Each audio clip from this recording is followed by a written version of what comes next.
Yun na late ako. Usually, hindi ako nalilate. No? Pero, nag-party ako, nagkakagi, kahapon pa, abi ko 9 o'clock, ang nabis ako.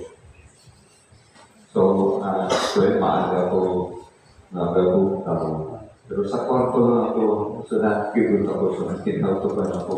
So, naglinagag ako sa nagapanotok sa kwarto ko. Tapos, bis ako ito, alas 7. Ang nagpabo. Pero, posible din na wala mang imposible, no? Pero unusual kids sa ako niya na late sa July. Pero, sorry. Tama-tama naman sa atong Ebanghelyo ang mensahe. Ang mensahe sa atin, ano nga mensahe? Siguro, na-pick up nyo na there is a sense of urgency. Yung bang there is a need, kinahanglan. So, pinaka-tesis nyo na nabatian na malapit na ang parabot sa dinaryan sa Diyos, malapit na matapos na ang kalibutan at ang end of the world. No? So, sa ikadawang pagbasa, ano yun ang ending, di ba? Tapos, kumbaga sa nakahitagok sa ato kalibutan, no? Daw tama na ka, nahod, no? Sa atong kalibutan, gira dito, tapos, abatihan ko, basi fake news man, no?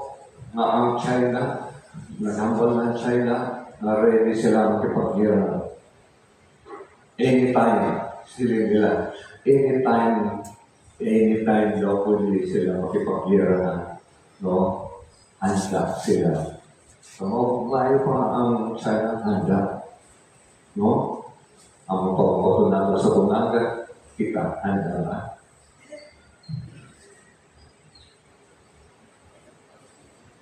Siguro sapat na po, depende sa gera.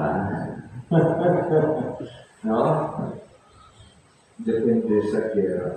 Kung ang pareho sa gera sa Ukraine o sa Gaza, ano sapat ninyo? Sila na lang, no? Sila na lang.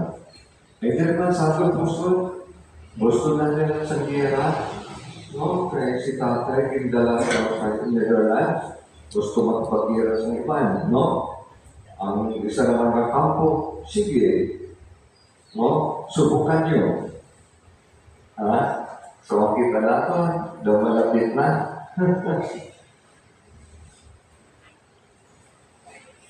Tapos, sa ato naman konkreto example, ano ang malapit na? Ikapila na kita simana sa Quaresma. Ikatatlo. O, malapit na. Ang Simana Santa. O, malapit na. So, ang pumagot, handa na talaga mo. Ang na. Pero hindi ka mo magpatublang, magpaligo, no? Ay, ano ang salmo, subo? Sino ang Ginoo, maluluyon, kag may tugmaon.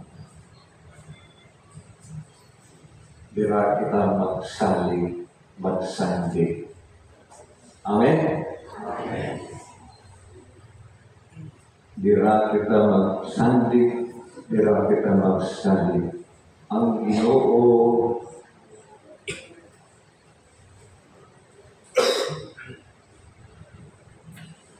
hindi madali maaki.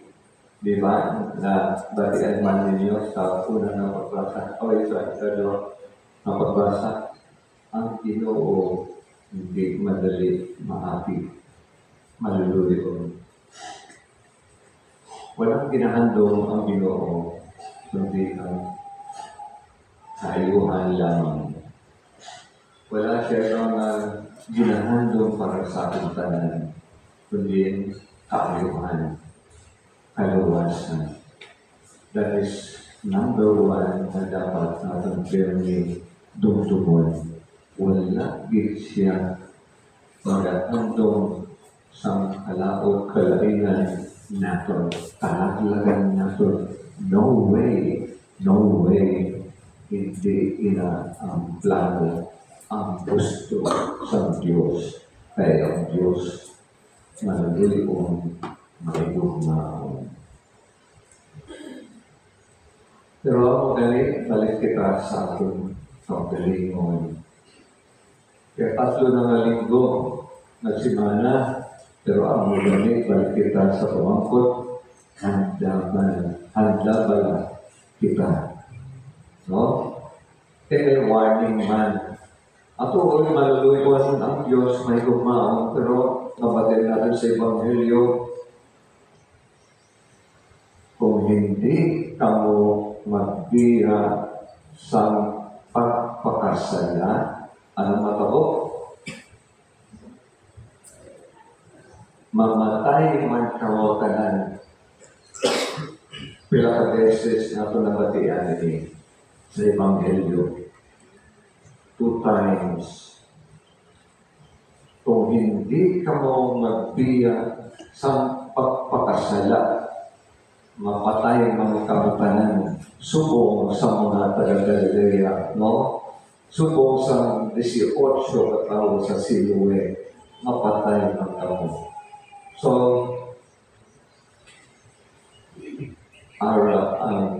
urgent call sa aton, kung hindi kamo magbiya sa pagpakasala, mapatay man kamo.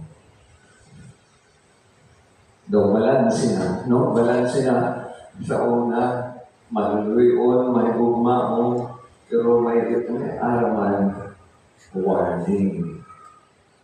Hindi man pwede na, kung super tiwala na lang tayo na bisan araw sila, makasasala ka, magpapatawarin ka, no? Paano yan? Presumption daw ginasalig mo na lang tanan, no? Daw wala ka na himuon, wala ka na kang partisipasyon, wala ka na hing bahin o parte, no? So, ako this po, ang pamalanduan mga kausulan. So, 3 ka semana, nagsugod kita sa Miyerkules Badles, ano tawag sa aton, ano programa natin, sa sining panahon sa Quaresma, anong ginatag sa aton na programa? Okay? Pagbuli, pangamuyo, anong ikatatlo? Pagpuwasa. So, ang niya, pamalandungan natin. Ini ba? Mga hilikoton, buhat sang kaluoy, mga buhat sang kaluoy. May ara na ba bunga sa imong pagdalingon? May ara na ba? No? Makita natin sa ating Ebanghelyo ang higera, 3 katuig, nagbalik-balik ang tagiya sa talangan. Wala gid sing nakita na bunga.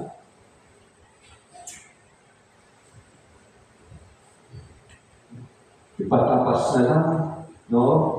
Pero may makaluoy. Pwede pa, next year na lang. Baka man kita sinadila.